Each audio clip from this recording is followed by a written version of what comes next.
Bismillahirrahmanirrahim. Alhamdulillahirabbil alamin. Wassalatu wassalamu ala Rasulillah wa ala alihi wa ashabihi wa man tabi'ahum bi ihsan ila yaumiddin. Amma ba'd. Alhamdulillah, pada hari ini kita di tanggal 14 Dzulhijjah memulai kitab kedua dalam silsilah Nahwu dengan membaca kitab Nahwu masih dasar matan Al-Ajurumiyah fi ilmi Al-Arabiyah karya Abu Abdillah Muhammad ibn Daud As-Sonhaji yang dikenal dengan Ibn Ajurum yang wafat tahun 723 Hijriah. Tulisan ini yaitu matan Al-Jurumiyah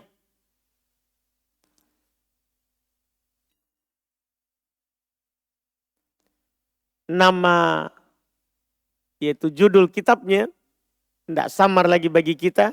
Karena setiap orang belajar bahasa Arab, khususnya di bab Nahwu, selalu melalui dan melewati kitab ini, Matan Al-Jurumiyah. Dan manfaatnya tentunya bagi kita yang belajar bahasa Arab sangat besar.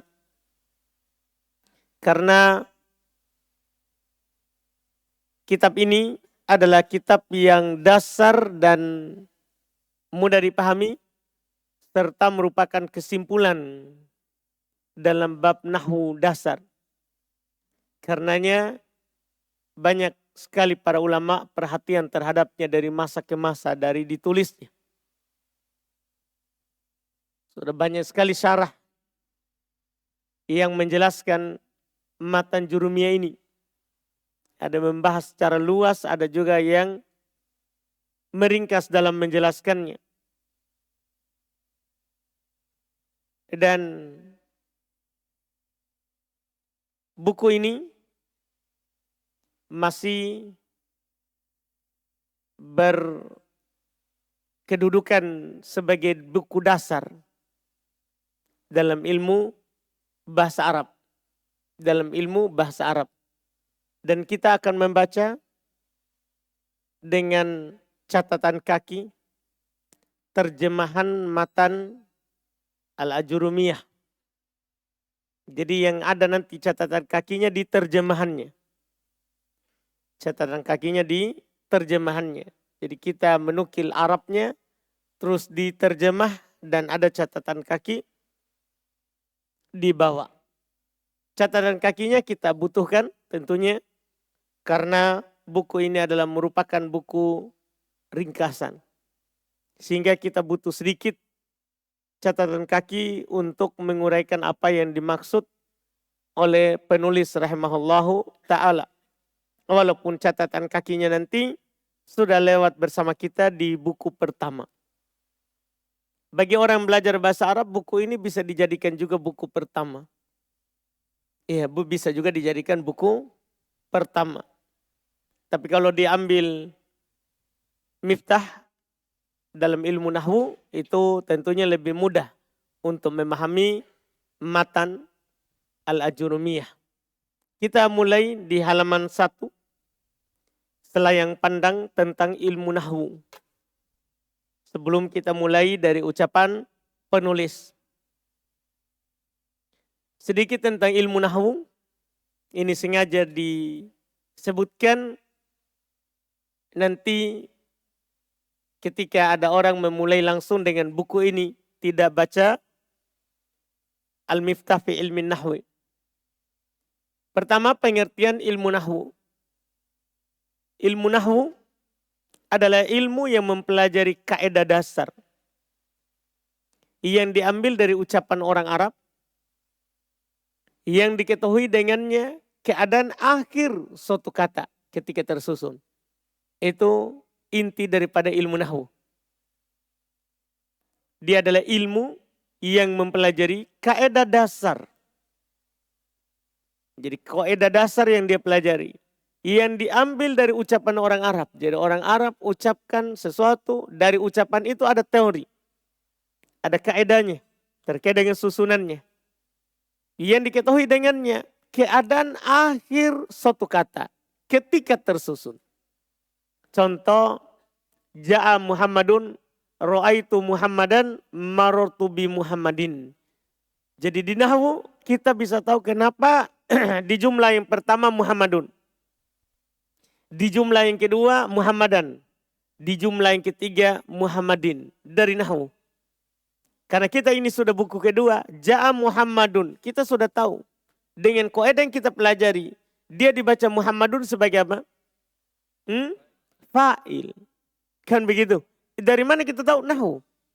Ra'aitu Muhammadan. Kenapa di sini di fathah? Sebagai apa?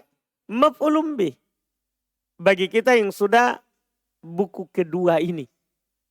Tapi kalau buku pertama tidak boleh antum bilang ini sebagai fa'il. Ini sebagai maf'ulun bih. Tidak boleh. Karena mereka belum tahu fa'il itu apa. Belum tahu maf'ulun bih itu apa. Yang antum tekankan nanti adalah kalau ini antum jadikan buku pertama. Jadi nahwu itu membahas kenapa dun. Kenapa dan.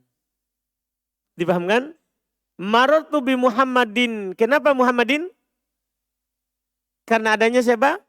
Huruf jar. Karena kita sudah lengkap ini bab nahwu dasar.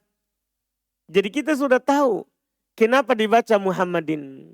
Kita sudah tahu kenapa dibaca Muhammadin. Dipahamkan? Inilah ilmu nahwu. Kedudukan dan keutamaan ilmu nahwu. Ilmu nahwu adalah salah satu cabang yang terpenting dalam ilmu bahasa Arab.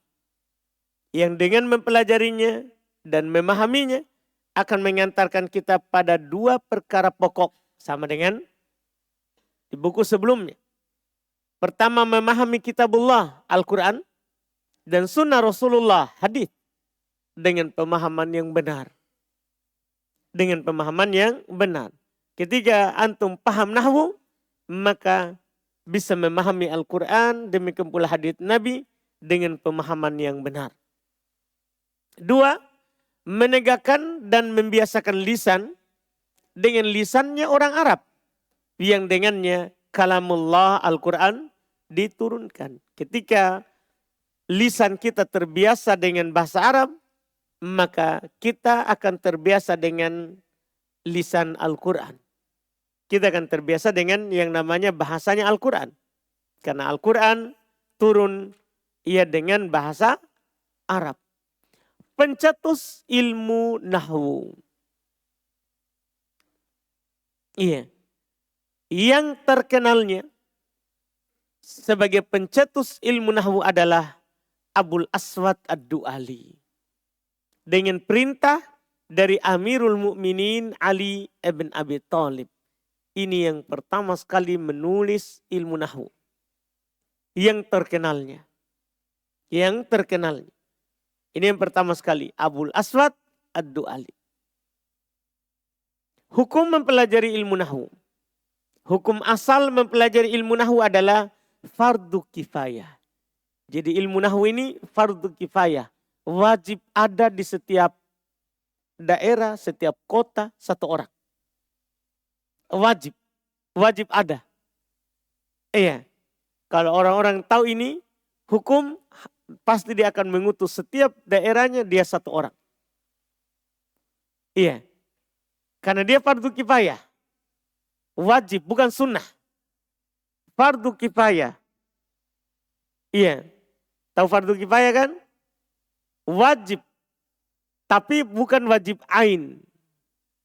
Kalau sudah ada satu orang dari daerah itu yang mempelajarinya, gugur dosa dari yang lain. Tapi kalau dari daerah itu tidak ada sama sekali yang mempelajarinya, maka seluruh daerah itu berdosa. Seluruh orang di daerah itu berdosa. Ini hukumnya. Jadi ini bukan sunnah. Bukan sunnah, tapi wajib. Cuman kewajibannya adalah fardu kifayah. Adalah fardu kifayah. Iya. Dan kadang akan menjadi fardu ain. Kadang akan menjadi fardu ain, wajib bagi setiap orang. Terhadap apa? Terhadap sebagian orang. Seperti halnya bagi siapa saja yang ingin menafsirkan Al-Quran. Ketika ada orang ingin menafsirkan Al-Quran, mau menjadi penceramah, mau menjelaskan Quran, wajib ain baginya mempelajari nahwu. Karena tidak mungkin dia bisa menjelaskan bahasa yang dia tidak tahu. Paham kan? Tidak mungkin. Ketika ada orang bilang ini ustadz, ini pengajar, ini da'i, maka wajib baginya dia tahu nahwu. Iya, fardu ain baginya. Bagi orang yang ingin menafsirkan Al-Quran atau menjelaskan hadits Nabi Muhammad sallallahu alaihi wasallam, maka fardu ain baginya untuk mengetahui ilmu nahwu. Fardu ain. Tidak diberikan keluasan baginya untuk bodoh terhadap yang namanya ilmu nahwu. Harus dia tahu. Harus dia tahu. Ini sedikit terkait dengan ilmu nahwu. Ini selayang pandangnya. Iya, pengertian dari ilmu nahwu, kedudukan dan keutamaan ilmu nahwu, pencetus ilmu nahwu, dan hukum mempelajari ilmu nahwu. Kemudian kita masuk di ucapan penulis, Bismillahirrahmanirrahim. Dengan nama Allah yang maha pengasih lagi maha penyayang. Ada catatan di bawah nomor 1. Ini dibangun di atas pendapat bahwa penulis memulai tulisan ini dengan basmalah. Iya, karena di sebagian cetakan tidak ada basmalah. Tapi anggaplah penulis memulai dengan Bismillahirrahmanirrahim. Karena kebiasaan para penulis mereka memulai tulisannya dengan itu. Dibangun di atas pendapat bahwa penulis memulai dengan basmalah, maka dengan ini beliau telah mencontoh Al-Quran dan Sunnah serta para penulis terdahulu. Dengan memulai tulisan beliau ini dengan basmalah, maka penulis telah mencontoh Al-Quran, telah mencontoh hadits Nabi, dan telah mencontoh para pendahulunya dari para penulis. Qala al-musannifu rahimahullah. Berkata penulis rahimahullah. Ada catatan di bawah nomor 2. Siapa penulisnya? Berkata penulis rahimahullah. Nomor 2 catatannya.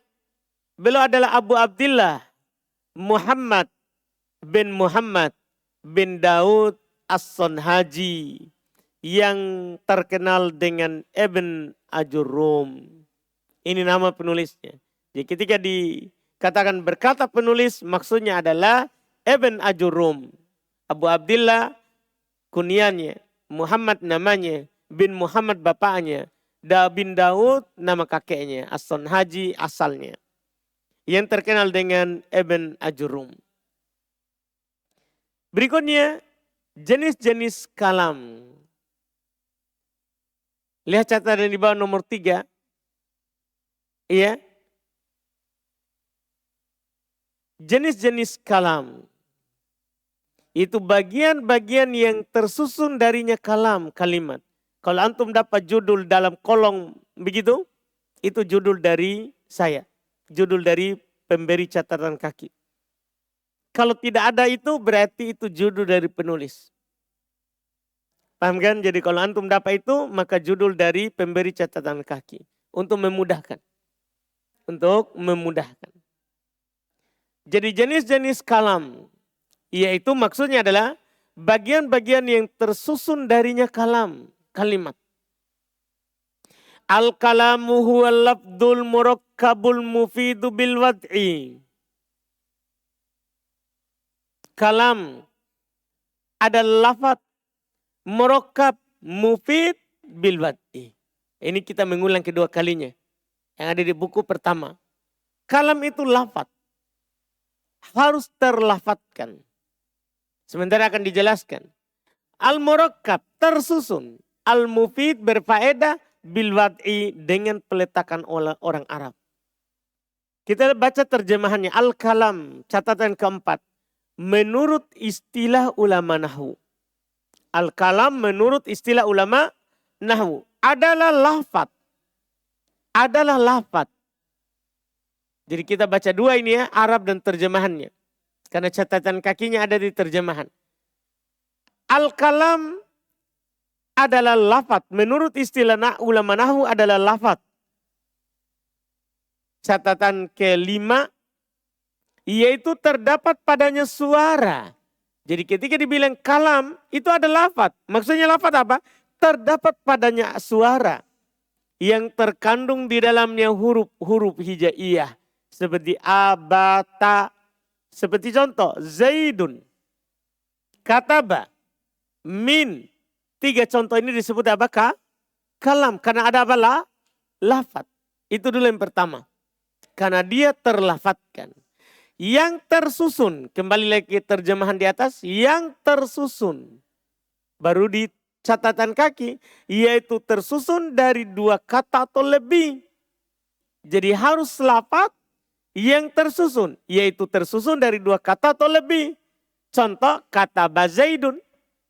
Kata Zaidun darsan. Ini namanya kalam. Kenapa? Pertama lafaz tersusun. Iya. Berfaedah. Kembali ke terjemahan di atas. Berfaedah. Catatan nomor 7. Yaitu faedah yang sempurna. Dan pendengar tidak lagi menanti sesuatu yang lain ketika si pembicara berhenti dari ucapan yang dia ucapkan. Seperti contoh. Kata Zaidun darsan. Ketika antum dengar ini. Antum dapat faedah. Zaid telah menulis pelajaran. Iya kan? Langsung antum dapat, oh Zaid telah menulis. Antum tidak menanti lagi apa yang diucapkan setelahnya. Ketika saya bilang misalnya, kata Zaid, Zaid telah menulis. Maka antum akan bertanya lagi, apa yang dia tulis? Berarti itu belum berfaedah namanya. Kenapa? Karena si pendengar masih menanti apa yang diucapkan setelahnya. Si pendengar masih menanti apa yang diucapkan setelahnya. Karena kalimatnya belum mufid. Belum berfaedah. Jadi berfaedah itu perhatikan catatan untuk berfaedah. Yaitu faedah yang sempurna. Dan pendengar tidak lagi menanti sesuatu yang lain ketika si pembicara berhenti dari ucapan yang dia ucapkan. Ketika dia berhenti, maka pendengar sudah paham. Pendengar sudah paham. Seperti contoh kata Zaidun darsan. Zaid telah menulis pelajaran. Muhammadun naimun contoh kedua. Muhammad tidur. Orang yang mendengar. Ketika mendengarkan berita ini dia paham. Oh Muhammad tidur. Muhammad tidur. Dia paham itu. Demikian pula contoh kedua, ketiga. Aliun maridun. Ali sakit. Orang paham. Ali sakit. Iya. Daraba Muhammadun kalban. Contoh keempat. Muhammad telah memukul anjing. Beda kalau saya bilang Muhammad, daraba Muhammad. Muhammad telah memukul. Maka sebagai pendengar saya akan bertanya apa yang dia pukul. Sebagai pendengar. Ketika pendengar masih bertanya ketika saya sudah selesai dari ucapan saya. Maka itu kalimatnya apa? Belum mufid. Karena syarat mufid apa? Apa syarat mufid? Harus si pendengar sudah paham apa yang kita ucapkan. Dipahami ini? Ini namanya mufid. Ini namanya mufid. Kita bilang berfaedah ini ucapan. Berfaedah ini ucapan. Iya. Kemudian berikutnya lagi dengan peletakan orang Arab. Dengan peletakan orang Arab. Lihat catatan nomor 8. Catatan untuk peletakan orang Arab. Dengan peletakan orang Arab. Iya. Dengan peletakan orang Arab. Apa arti peletakan orang Arab? Catatan nomor 8, pembicaraan yang diucapkan oleh si pembicara dengan menggunakan bahasa Arab. Jadi walaupun lafaz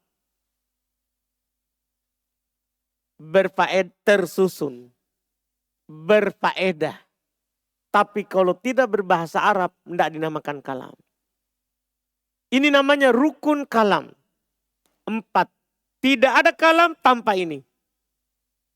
Tidak ada kalam tanpa ini. 4 rukun kalam. Lafaz, tersusun, berfaedah, berbahasa Arab. Kapan kurang salah satunya, maka tidak akan pernah dinamakan kalam menurut istilah ulama nahwu. Tidak akan dinamakan kalam menurut istilah ulama nahwu. Jelas ini? Jelas ini kalam? Jelas. Alhamdulillah. Bagi yang belum jelas siapa? Boleh bertanya dulu. Mudah ini insya Allah karena kita sudah 2 kali mendengarnya. Iya. Nanti buku ketiga diulang lagi. Diulang lagi. Tapi sudah tidak ada terjemahannya. Jadi antum ini di buku pertama, kedua saja yang ada terjemahannya. Nanti buku ketiga sudah tidak diterjemah. Hanya ada catatan kaki berbahasa Indo. Jadi mulai ketiga sudah hilang. Yang namanya terjemahan. Buku keempat hilang. Buku kelima hilang terjemahannya. Jadi ini terjemahan ini hanya pengantar buku pertama dan kedua saja. Buku pertama dan kedua saja. Jelas ini? Lanjut. Berikutnya lagi. Wa aqsamuhu salasatun. Dan pembagiannya ada 3. Pembagiannya ada 3. Iya.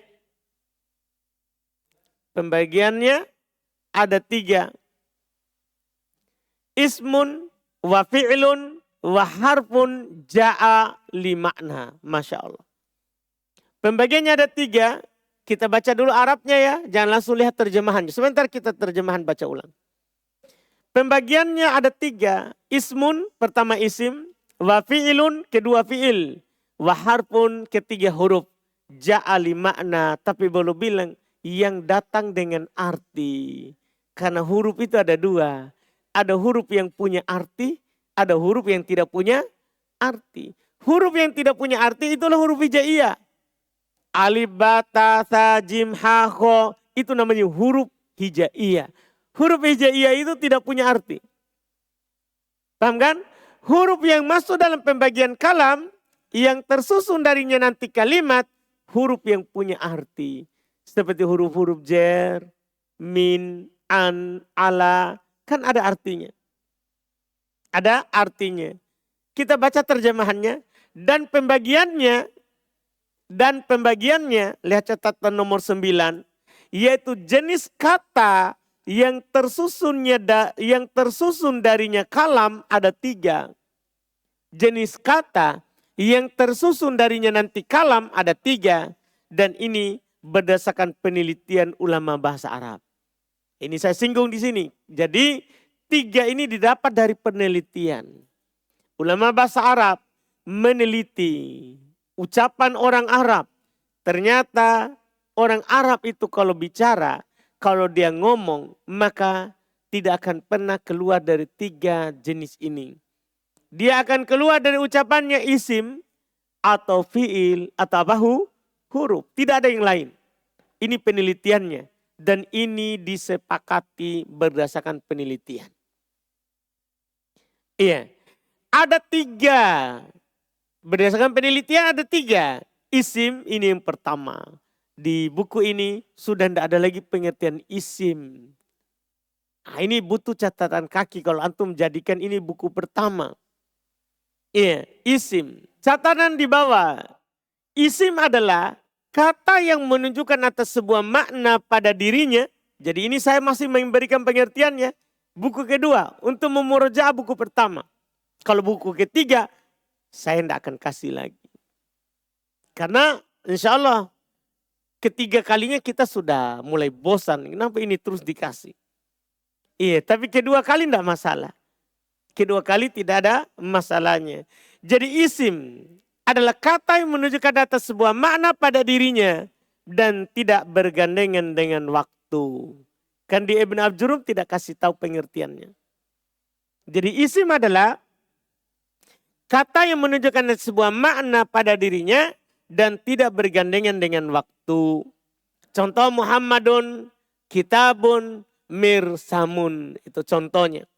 Kita kembali ke atas. Fi'il, ini yang kedua. Jenis yang tersusunnya dari kalam kedua, fi'il. Kembali lagi ke bawah catatan nomor 11.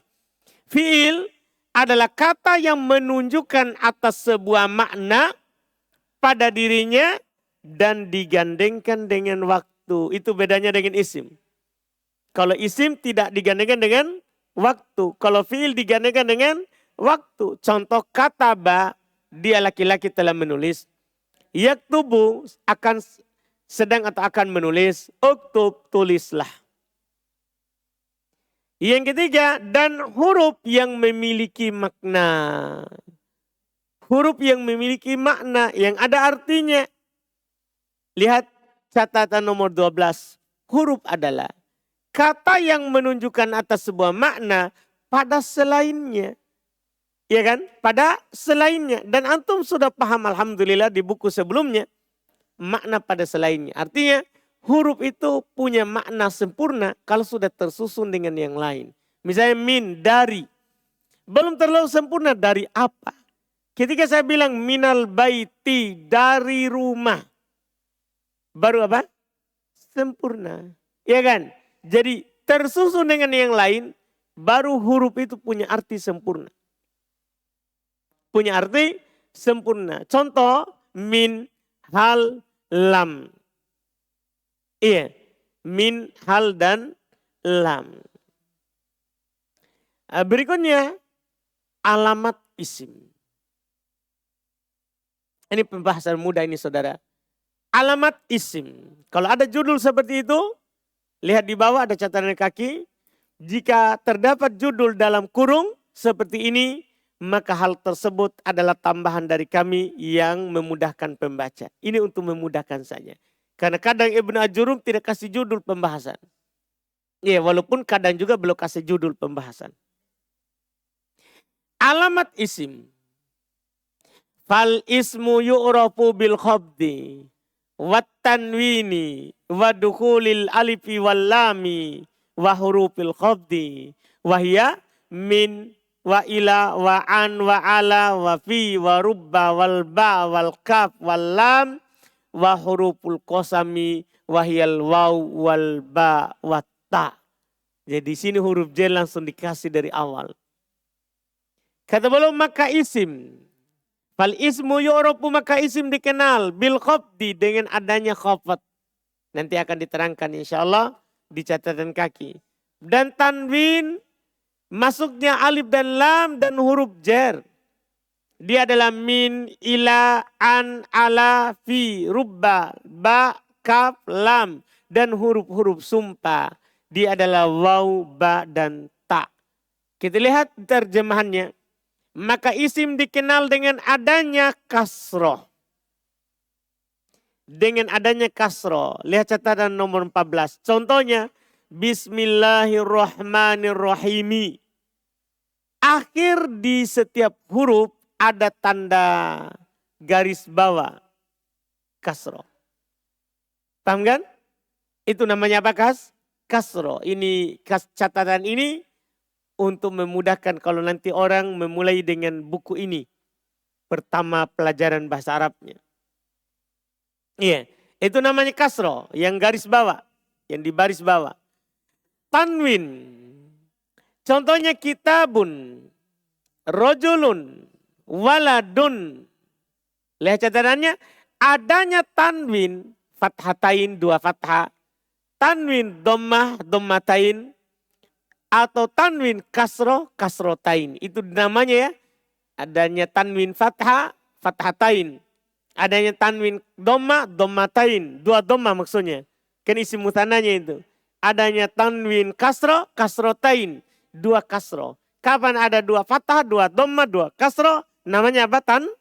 Tanwin. adanya tanwin, maka itu adalah menjadi tanda kalau kata tersebut adalah isim. Dan masuknya huruf khafat atau huruf jar. Dan huruf-huruf jar adalah min, ila, an, ala, fi. Kalau ini mudah ya. Kalau kapan ada huruf jar pasti isim. Karena kan antum sudah lewat di buku pertama. Huruf jar itu penyakitnya siapa? Penyakit siapa? Isim. Tidak ada penyakit fiil yang berupa huruf jar. Berarti dia menjadi tanda untuk isim. Kan itu penyakitnya. Iya. Ini huruf-huruf jar yang antum juga sudah dapat di akhir buku pertama. Ada min, ada ila, ada an, ada ala, ada fi, ada rubba. Ada alba. Dengan terjemahannya sudah ada di situ. Min dari, ila kepada, an dari, ala di atas, fi di dalam. Rubba terkadang, alba, bi ya, dengan al-kaf itu ka seperti alam itu li untuk. Iya. Penulis tidak berikan contoh terkait dengan dia menjadi tanda untuk isim. Sehingga saya kasih di bawah. Ada catatan nomor 17 sampai di kata lam tadi li. 17. Contohnya minal baiti. An aliyin. Alhamdulillahi rabbil alamina. Itu contoh-contohnya. Dan seterusnya. Pokoknya kalau ada kata kemasukan huruf jar. Maka kata itu adalah siapa? Isim. Serta huruf-huruf sumpah. Ada catatan di bawah. Serta huruf-huruf sumpah. Catatan 18. Yaitu termasuk huruf jar adalah huruf-huruf yang bermakna sumpah demi. Jadi itu termasuk huruf jar. Huruf-huruf yang bermakna basum, sumpah. Dan huruf-huruf sumpah adalah waw, ada bi, ada ta. 3 huruf itu. Catatan di bawah contohnya. Untuk contoh prakteknya. Nomor 19. Contohnya wallahi, billahi, tallahi, itu contoh prakteknya. Bahwa huruf sumpah itu termasuk siapa? Huruf jar. Huruf sumpah itu adalah termasuk huruf jar. Selesai alamat, isim. Pokoknya kita langsung selesai tahap pertama ini. Di pertemuan pertama. Alamat fi'il. Alamat fi'il. Wal fi'lu yu'rafu biqode. Wasin, wasaufa, wataitani sakinan. Tidak ada perubahan. Fi'il itu dikenal dengan adanya kode, adanya sin, adanya saufa, dan adanya tak tanis sakinah. Itu fi'il. Ini alamat mudah sekali. Fi'il dikenal dengan kode. Cuma penulis adalah beliau dan tidak salah. Ini masalahnya nanti kalau antum jadikan matan jurumiyah sebagai buku pertama. Penulis tidak ada contoh. Jarang sekali kasih contoh. Jadi kalau antum jadikan ini buku pertama, bersiap-siaplah berikan contoh. Kalau antum jadikan buku pertama, karena Ibnu Abjurum jarang sekali kasih contoh. Dan wajar, ini kan buku teori. Tidak butuh pada contoh. Contoh prakteknya ya di buku praktek. Di ucapan orang Arab. Jelas kan? Tapi saya kasih contoh antum di catatan kaki untuk memudahkan. Untuk memudahkan. Jadi dan fi'il dikenal dengan kode. Lihat catatan 20. Contohnya kode kataba Muhammadun. Lihat kataba adalah fi'il. Kenapa dia bisa jadi fi'il? Karena adanya siapa? Kode. Adanya kode. Tanda kedua dari tanda isim adalah sin. Tanda fi'il. Tanda kedua dari tanda fi'il adalah sin. Lihat catatan 21. Contohnya adalah sayaktubu Muhammadun. Sayaktubu Muhammadun. Yaktubu adalah isi, fi'il. Kenapa? Adanya sin. Alamat ketiga adalah saufa. Lihat catatan 22. Contohnya adalah saufa yaktubu Muhammadun.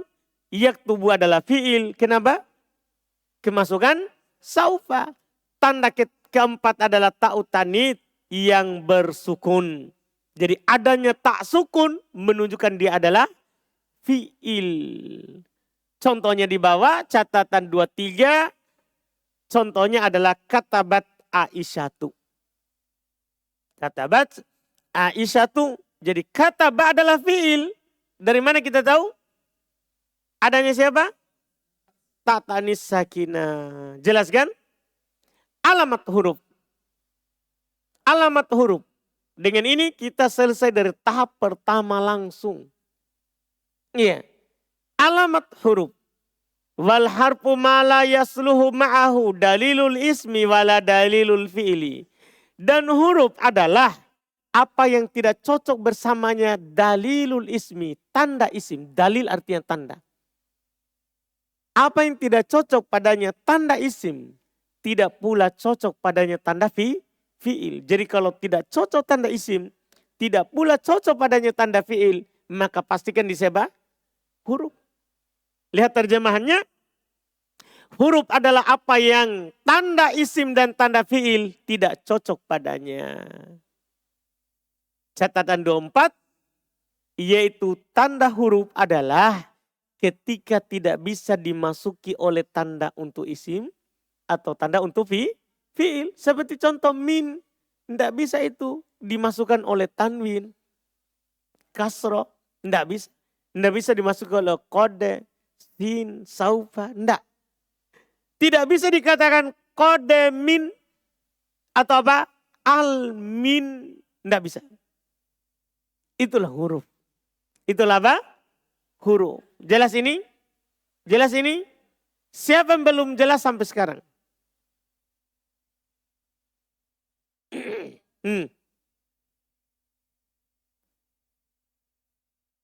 Atau ada pertanyaan? Walaupun sudah jelas.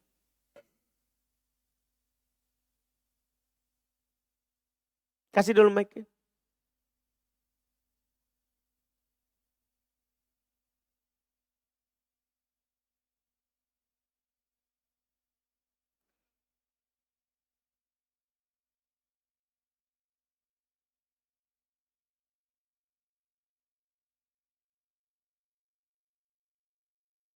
Cek. Biasa Ustaz, kalau kita bilang Aliun maridun, Ali sakit. Biasa masih ada pertanyaan, sakit apa? Enggak, itu kan rinciannya. Tapi ketika saya bilang Ali sakit, antum paham gak dia sakit? Nah, itu kan bertanya tentang rincian. Itu bukan menunjukkan kalimatnya belum sempurna. Itu namanya dia mau tahu lebih jauh. Iya kan? Tapi ketika saya bilang Ali sakit, antum paham gak itu? Oh dia sakit kan begitu. Iya kan? Itu maksud ada perincian. Bukan itu saudara, itu namanya ndak habis 5 paragraf. Kalau antum merinci tak? Karena harus antum merinci dia sakit, kemarin pergi ke kebun, kemudian dia pulang, kemudian dia jatuh. Itu kan paragraf namanya. Kan saudara? Itu kelengkapan kalimat.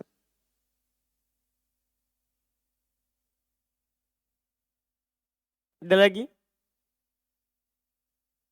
Alhamdulillah. Dengan ini kita selesai tahap pertama. Dari mempelajari ilmu nahwu. Ilmu nahwu itu kan 3 saja. Seperti semua buku. Semua buku begitu. Pertama mengenal kata. Kedua tanda baca. Ketiga penyakit. Jadi kita sudah tamat ini. Dari tahap pertama. Mengenal kata bahasa Arab. Jadi bahasa Arab itu tidak keluar dari isim, fi'il, huruf. Itu intinya. Dengan tanda yang berlokasi. Setelah itu kita akan masuk tahap kedua. Babul i'rab. Langsung tabel. Alhamdulillah. Iya cepat. Insya Allah. Kita cukupkan dulu. Insya Allah kita lanjut lagi di pertemuan kita besok. Subhanallah. Alhamdulillah.